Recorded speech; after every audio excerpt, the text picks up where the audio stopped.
All right, I'm back, and this is the last one that I have to record in Suzuki Book 2. So by the time we get back to school, how many people are going to finish their Book 2? That would be super awesome. Number 7 in Suzuki Book 2 is the two Grenadiers. And it looks like grenadiers, I know. They're French soldiers, so it is like a grenade. And I wanted to start off I actually want to start off with the second half. Okay, so you will notice in each violin and viola book, there is a key signature change. At the beginning, we have some flats, and about halfway down the page, maybe a little more than halfway down the page, we switch to sharp. So we're going to start at the sharp section, which is actually 23. I'm actually going to start one note before 23. And I'm going to demonstrate on the violin and then play through on the viola. Okay, so violins have two sharps, F sharp and C sharp. You'll see a little natural sign there sometimes, and that's just saying, hey, you don't need the flat that was from the beginning anymore. So it isn't really anything, it's more a courtesy to remind you. So if I start one note before 23, I'm going to play my open strings. So violins, it's an A, and violas, it's a D. And I'm going to start with a push. And the neat thing about this one is this is the French national anthem. So if you are taking French, you're learning the national anthem. That's really cool. Maybe you make a video of yourself playing and send it to Mrs. Newcomer or Mrs. Mashevsky. So here we go. Here's a push.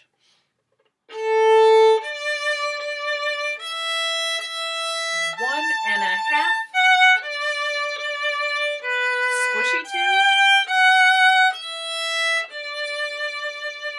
So really, you probably heard me say it, 1 and a half. That's the same rhythm that we had in number 5. It's the same rhythm that we had in number 1. We've used that a whole bunch of times. So that's the main theme from the French national anthem. Now, if you continue on, we have a repeat. So we do the same thing. It's 1 and a half.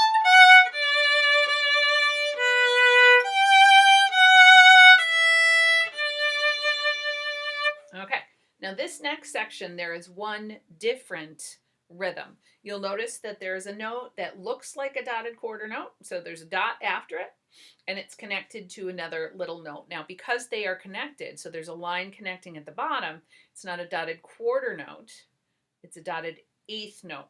So the ratio of the notes is the same. So we have a longer note and a shorter note, but they're twice as fast. Okay, so instead of this, I'm going to start, mine says MP underneath it, and it's actually measure 30. So the last two notes in measure 30 are plain old eighth notes, TTs. And I'm going to play the second note and the third note in measure 31 as plain old TTs, or as plain old eighth notes. Okay, so...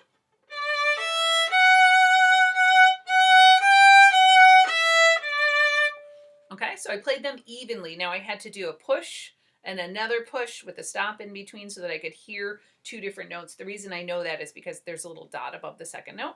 Otherwise, it just would sound like one long note.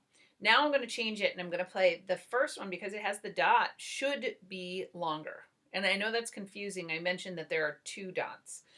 There's one that comes after the note head or after the circle. That makes a note longer. There's one that comes above the note head, and that means you stop your bow. So it is confusing. All right, I'm going to start in the last two notes of measure 30. The first two are smooth, and then when we get to the next group, I call it the Here Comes the Bride rhythm. We don't say Here Comes the Bride, but long, short, long. So here we go. Listen. Here comes the bride. Here comes the bride. Here comes the bride. Here comes the bride. Okay, so that actually is the trickiest part of that. And then it ends up with the French national anthem again at the end. So like the last 8 bars. All right. Now, I would like to go to the beginning part. This part's a little trickier. When you look through it or you look at it, you're going to notice those same rhythm. So a dotted quarter note with an eighth note after it, and then sometimes the Here Comes the Bride rhythm um, with a dotted eighth note with a 16th note after it. The biggest problem here is our change of key signature. So violins, you have one flat, but that also means you have no more sharps. So you're going to have squishy twos everywhere. But you're also going to have a backwards first finger on your E string. Okay, that's because this is an F sharp, and we want an F not sharp or an F natural. And when you go to the A string, you're going to play a B flatted. The same thing is, excuse me, the notes are different, but the same thing's going to happen on the viola. Your A string, you have a B and you want a B flat. And your D string, you have an E and you want an E flat. So generally, unless it's marked differently, da-da, you're going to have squishy twos and backwards ones. Now, you got to watch out because it is marked differently a whole bunch. And the first thing I want to mention, too, is if you look at this, you're going to see these little tiny notes right here at the very beginning, okay? Those look like they're crazy hard to play. They look like grace notes. They are not. Actually, you don't have to play them at all. Where I put this, oops, it's backwards. Where I put this parenthesis sign, that's actually where you start. So you start playing on your open string, okay? These little notes here are for the piano. They're called piano cues. And you'll notice that there are rest signs above them. And the rest signs, the rests just indicate that you, the soloist, are sitting there waiting while the piano player or the orchestra is playing preparation or like an introduction for you to enter. And it's just so that when you're standing there, you can count along. All right. So I'm going to play at the beginning and I'm going to talk about where we have low first fingers or squishy twos or high twos or regular first fingers so that hopefully you can mark them in. Okay.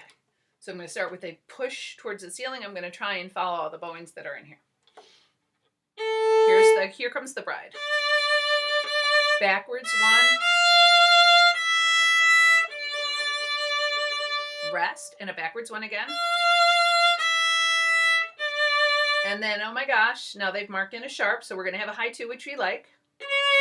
They marked in a natural, which means don't pull your first finger backwards, just put it in the normal spot. 2, 3. Backwards one. And rest. Backwards one. Pull, circle if you can. Backwards one coming up, 1.5.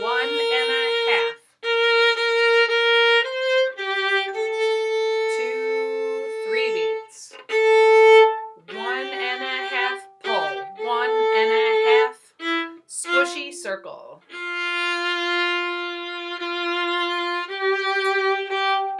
1.5, push. 1.5, pull. 1.5.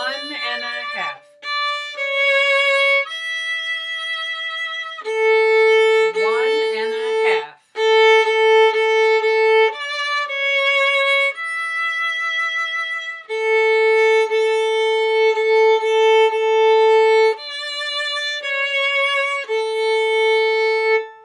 All right. So if you notice, I had pull, stop, pull again, and push, stop, push again. If you can follow those bowings, that would be great. The reason you do that is if you have a long note and then a short note, a long note and then a short note, a long note and then a short note, you will eventually end up running out of bows. So sometimes they will couple them. So down, down, up, down, up. Up allows you to use the same amount of bow on a down bow, the same amount of bow on an up bow, and you'll stay in a relatively centered area of your bow. All right, awesome. All right, do book 2. Bye.